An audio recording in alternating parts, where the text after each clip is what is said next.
Welcome, everybody, to Casting for Two, the podcast, as always, hosted by me, that guy who is here, continuing releasing his RTX 2017 coverage from Austin, Texas. And once again, I have another great guest. So many great guests. So many wonderful people who I had the opportunity to chat with this year. Before I get into that, of course, comicbento.com. Go sign up for it. If you love getting comics every month, graphic novels, you can sign up at comicbento.com and use the promo code casting2. That's the word casting and the number 2. Link in the description, as always. And if you want to follow me on Twitter and Instagram, both at casting for 2. Or listen to the other podcast I do called Sunday Brunch, hosted by the very beautiful and lovely and funny and talented Megan Johnson of tipsywriter.com. Yeah, some exciting stuff going on there soon. So that's shop talk. All the shop talk's out of the way. Now I can talk about my guest for today. So, like I said earlier, I had the opportunity to attend RTX 2017 in Austin, Texas, once again, and I was very much looking forward to chatting with Nick Scarpino. Nick Scarpino is from Kind of Funny, and he's one of the founding members of Kind of Funny. He does videos day to day, and they do a really awesome morning show that I've started watching since its inception. And Inception, is that right? I don't know. I'm trying to sound smart. It's not working. But so I was very excited to chat with him just because he's an interesting guy, and I just wanted to pick his brain more. So, you know what? Instead of me talking about it, let's get into this episode. So sit back, relax, and Chris, cue the music, please.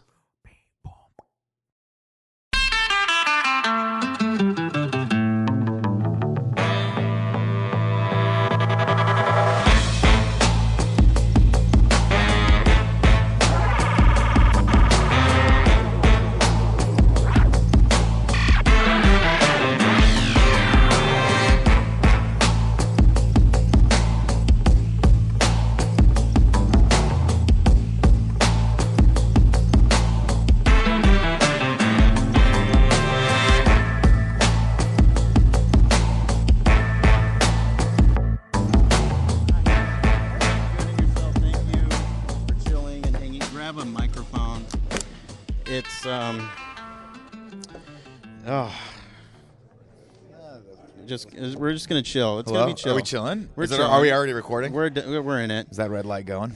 So, can I be honest with you? 100%. I wish you would. I've been excited to chat with you. Have you now? Can I ask you a question? No. Did you turn the volume down the other two channels? Or No. are they still recording? They're still recording, but separate tracks. Oh, fair enough. Doesn't See, matter. That's right. You're gonna mix this afterward. Exactly. Look at you. You're a professional.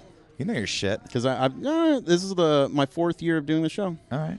Yeah, all right. But my main question to you, the only question I came up with, Yes. is there a certain point in your life when you're like, I don't feel like a Nick anymore. I'm a Nicholas now. No, No. never. Nicholas is way too serious. First off, Nicholas, as anyone will tell you who's named Nicholas, is only generally used when people are pissed off at you. Correct. Right? Correct. So I have a very Italian mother. Okay.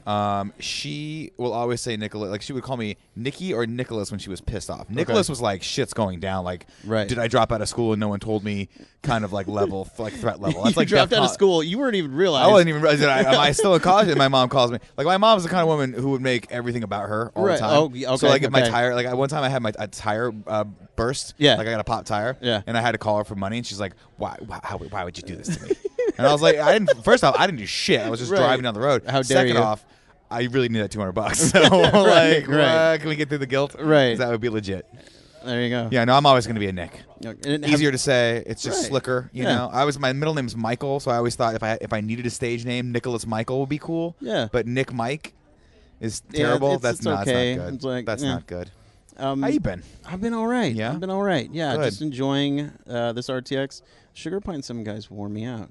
I'm worn out. The who guys? The guys. Oh, the guys right before they're this? literally right here. They're I'm worn out. Insane. I was listening to them talk. Yeah. For like the last 5 minutes. Yeah. I'm tired. Yeah. I need caffeine after those guys. And why the fuck are they so tall?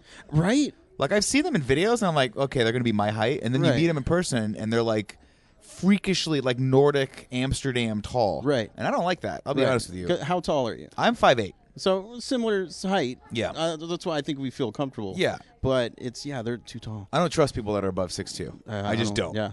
I don't like them.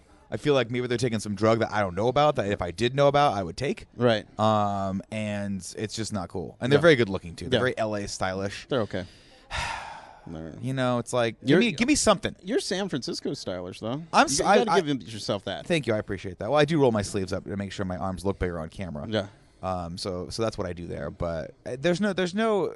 LA is always like way more stylish than San Francisco. Right. Yeah. They have that carefree, like, I wear a shirt that's way too long and it's either cool or I bought it at a thrift store. Right. And you don't know, and maybe they spent $400 on it at a thrift store and it's still cool. Right. And I'm so intimidated by LA people. It just says something weird on it, or if it's from a company. This is like Shasta. And you're like, you've never even had a Shasta before. Yeah, exactly. Nobody. It's like RC Cola shirt. You're like, nobody knows what Shasta is. I know what Shasta is. I know what it I was is. born in 1980. I grew up drinking Shasta. All of us did, because our parents were like, no. Coca-Cola is way too expensive.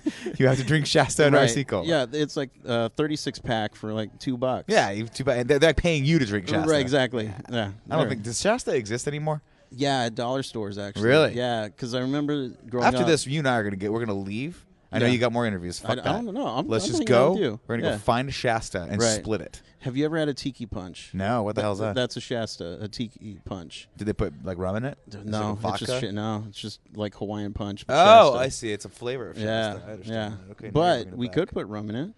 I mean, yeah, if you want to. What's your favorite drink? I don't drink that often. Okay. So when I do, I don't actually like alcohol that much. I came to the conclusion about a year ago that I'm like, I don't like alcohol. Okay. I don't like the taste of it. Yeah. I like the effects of it. Right. It's it's definitely fun if you're using it responsibly, of course. Correct.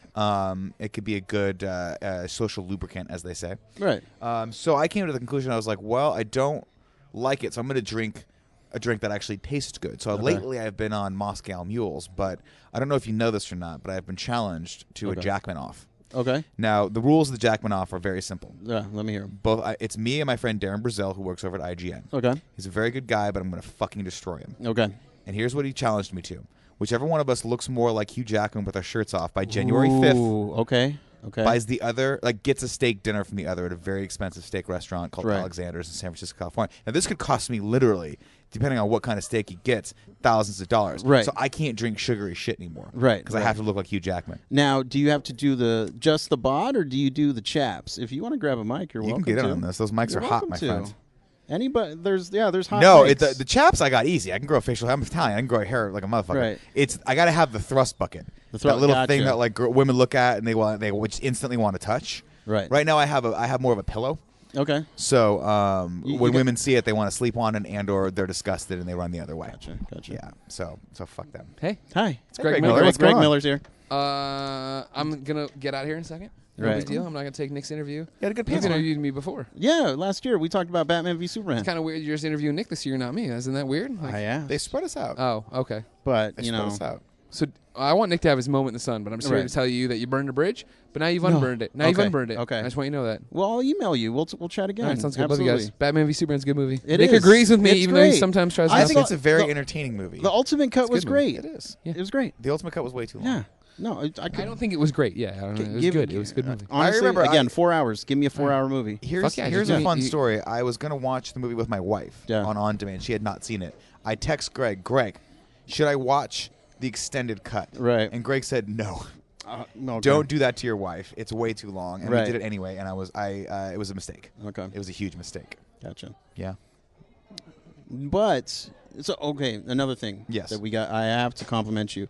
I love the chance you give movies. Thank you. Because you'll see these dumb movies that everyone else says they're dumb. Daddy's Home. Exactly. But, you find the positives in it, and it makes it enjoyable. The thing about critiquing things or being a personality on the internet is that you don't have to get certified to be a critic, right? Correct. But there is a level of responsibility that I think you owe these projects that a lot of people just do not pay. Right. Namely, again, it goes back to the old adage. It's much, much easier to criticize than it is to create, right? Mm-hmm. And so I look at a movie like Daddy's Home, right, which is a lot of people just they shit on, right. And I think to myself, I like Mark Wahlberg, or at least I like making fun of Mark Wahlberg. Mark Wahlberg. I'm like, hey, Transformer. I'm Mark Wahlberg. I'm sitting in a room right now. There's lots of air conditioning. Right. Thank God it's warm outside because I like air conditioning. I love Will Ferrell. Yeah. These guys, people work hard in these movies. Yeah. And they're not trying to make an Academy Award-winning fucking film. They're just trying to entertain you. Right. And so much of life is how you frame things in your brain. Exactly. So much of life is how you, what you walk in with. Mm-hmm. If you walk in wanting it to be a fun movie, you'll find the fun in it, right? Right. And I think that just in general, you know, online culture, internet culture, Twitter culture, we just like people like to shit on things. Mm-hmm. That's just not that's not the place I want to be. Right. I like to be in a positive place. I would rather go in a movie that I know is not going to be very good, Right. and find a good part of it to tell people about, than sit there and wait for my day in the sun to be shitty about it. Right, You know, it's just, who wants to do that, man? I live in San Francisco. The sun never shines. I need some positivity in my life. I completely agree. You know, the process of making a movie is incredibly hard, and for a person to watch a 2-minute trailer and say, "Oh, I know everything about me. It sucks." It doesn't make any sense. Well, to that's me. I mean, to be fair, that's two separate arguments right there, Right. because they do show way too much in trailers, but they have to get butts in the seats. Right. The problem becomes when people just don't want. I mean, look, say what you will. You go see films if you want to see films, but you have to remember it takes you 2 hours, 2.5 hours, maybe 3 hours with travel time to watch a movie if you go to the theaters. Average movie probably takes at least 6 months to a year to actually make from start to finish. Correct. Yeah. I'm not talking. I mean, indies, like a simple indie could take years if you're trying to get funding for it, if you're trying to get it made. Like, there's a lot of indies out there that people wrote the script for that don't get made for years, right? And so you just have to kind of, I just try to remember that. Right. Where I'm like, it is way easier. I'm just talking sheer output-wise for me to sit my butt in my podcast seat and rip something apart than it was for that person. Like, take a guy like Danny Mac, right? Does Heel Kick, right? Heel Kick is a good movie that Greg and I are helping to support. Greg's a producer on it. I like to help people that are doing creative projects. Like, I like to put the word out there. Yeah. This is a great indie film, right? Took them a really long time to make. They did it on a small budget.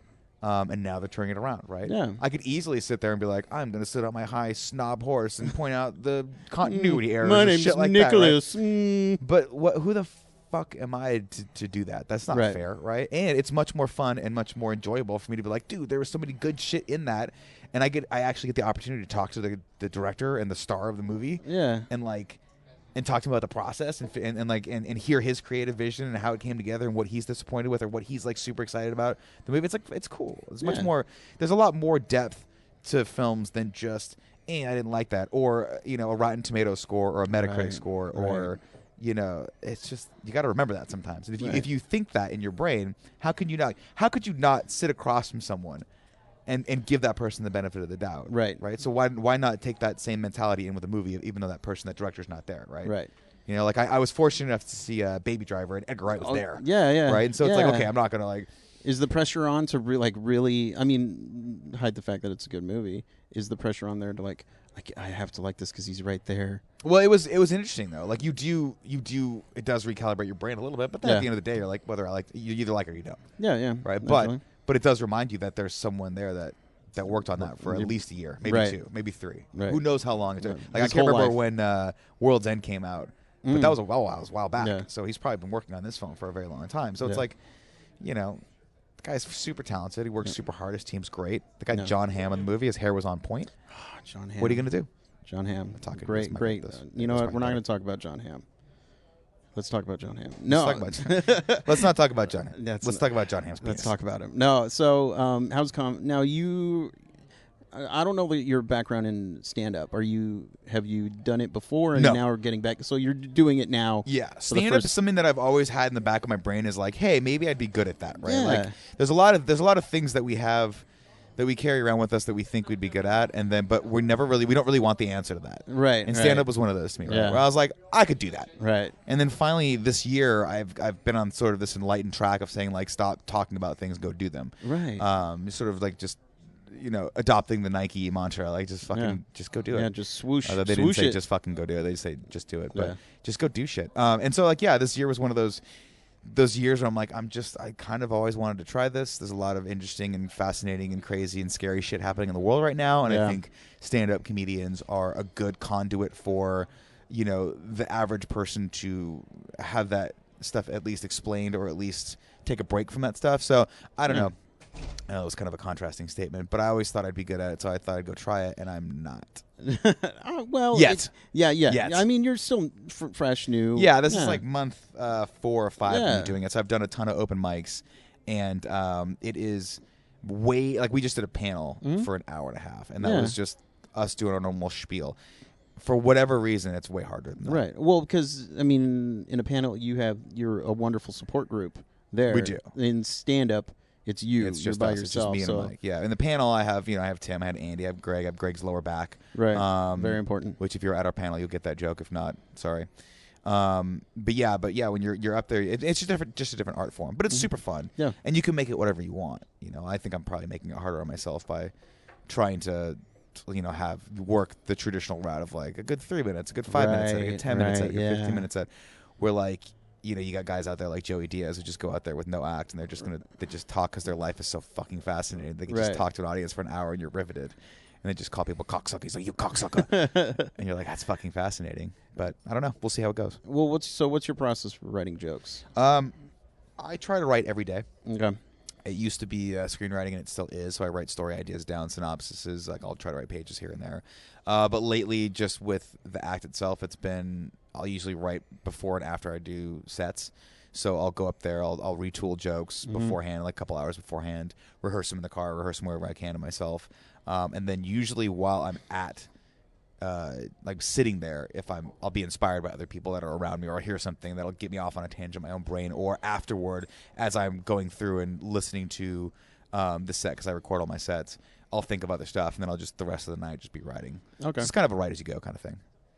What did you say, 10 minutes? How Jackie?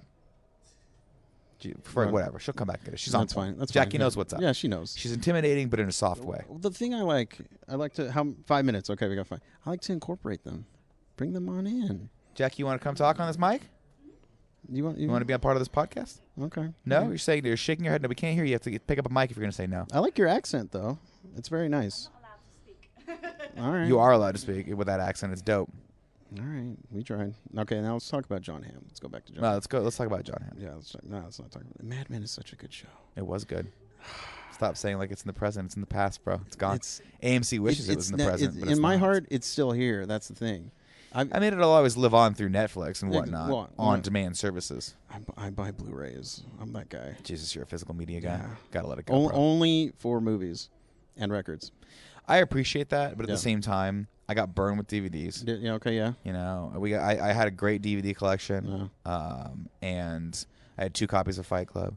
That's a good collection right there. Blu-ray came, and I was like, you know what? I'm not doing this again. Yeah. And now 4K is a thing, and I'm like, they're gonna take all those films that are filmed in 2K and up-res in 4K. I guess I don't know. Who the fuck knows? Right. I don't. And I'm just not doing it anymore. I'm still doing it. Yeah. The concept of ownership, you gotta just let go of. It's the digital age, my friend. I know it's digital.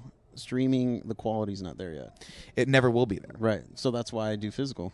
That's true, but at some point they're going to start streaming 4K, and it's going to be the quality that 1080p should have been for streaming, and it'll be fine. Right, and all of us will see it on a 50 to 60-inch TV, and we won't really notice the difference. It'll be a little less crisp. And that's fine. The male part of my brain is like, no, I need those specs. Do I need those specs? No, but I need them. I don't know. The thing for me is this: like, there's a hierarchy of viewing experiences. Right. To me, a movie should be viewed in a theater, projected. Correct. Now I like digital projection. I've come around, and I love digital acquisition because I have never actually shot anything on film. Okay. So I'm a product of the digital age. Okay. Yeah. I like sitting in a movie theater with a bunch of strangers I don't know and having a shared common experience. Yeah. I like hearing the projector, which you don't really hear anymore with digital. I like seeing. I like the way the light hits the screen. Yeah. And I like one of the things I do that my anal retentive brain will never let up on. I like making sure the screen's perfect. If there's a little wrinkle in the screen or something, I fixate on that. That's the whole experience for me. So anything that gets the living room, I don't give a fuck about. My first job was a projectionist at a theater. So whenever I go out of town, I go to a theater, and I just kind of look around and see what they're doing and stuff like that. And it's does it piss you off when the projection's not calibrated properly, or it's too far to the left, or it's a little out of focus? That would piss me off too. I have a good friend, Sean Finnegan, who gets pissed when that happens. He'll start yelling at the screen. I'm like, the guy's not there anymore. Yeah, he just hit play and left. He's not a button, there, bro. Yeah, because a lot of projectionists that I knew back in the day, they're all gone. Yeah, they were all just That's replaced by a button. It's unfortunate. Yeah. I had a friend of mine that used to edit films, and he was like, in his time editing, as Avid took over, he said the edit rooms would go down from like, I think it was like 5 or 6 people to like 1. Right. You know, he had an assistant editor come in, prep the footage, and then the editor would be there, and that was pretty much it because it was all digital. Right. But I mean, that's the way it goes. You got to just understand that. So let me ask you. Sure. You're the perfect. Let's talk about movie and frame rates. Okay. I'm used to 24p. Everyone is. Right. How do you feel about some of these movies, like the Hobbit movies? Were I don't understand. I don't understand 48p. Yeah. I don't get why that's a thing. Right. I understand that it had something to do with the 3D process was better at 48. I'm a stickler for frame rates. If I go to your house and I see that you have that bullshit abomination of a true motion shit on your TV, I will not watch with you.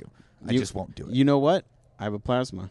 Yeah. Yeah. Good. And I have a plasma also. I'm afraid of the day it dies. You got OLED is pretty great. But because it's plasma. Yeah. But, so, I mean, there's other technologies out there that are good. They're just expensive. Right. So is the plasma. Yeah. I guarantee it. Yeah. Yeah, I don't understand. Like, I have a couple friends of mine that shoot YouTube videos, and they shoot it at 60, and I'm like, well, why are you doing that? Yeah, no. There is there's just a very like specialness to the aesthetic of 30 and 24p that you just don't get with 60. And I think a lot of people, that's one of the shames of the digital ages. People just don't care. Right. You know, they don't like they either didn't go the traditional path, or whatever their touchstone is to media is not in the actual aesthetic. Right. You know, and so like you try to explain to people, and you try to tell them how special 24p is and why. Or just 24 frames per second and is, just, and they just who cares? It's and pretty. then, It's calm, you know. Yeah. I just want to see a depth of field, and you're like, Right. oh, there's more to. And then you start talking about. I just want to watch on my phone. Well, it's just one of those things. But also, you have to draw the distinction in your own brain of like, am I being a traditionalist for traditionalist's sake, Right. or do I just need to evolve like the rest of the world and not be left behind like the people who are, you know, in radio, or the old projectionists, or the people who are just holding so tightly onto that they can't see the future. There we go. We're getting to wrap up. Yeah, we're getting a wrap up. So for the people at home who'd like to follow you online, where can they do that? You can follow me on Twitter at Nick_Scarpino. There is another Nick Scarpino who got the Twitter handle before me. He's way better at social media, and he's better looking. You can go to our YouTube channel, youtube.com/kindoffunny. Yep. Or if you're into more gaming content, you can go to youtube.com/kindoffunnygames. Subscribe to either of those. You can hear me talk movies and see me play games. There we go. Thank you very much, Nick. Right on. Appreciate it. Handshake. Thank End you. it there. End it, Chris. End it.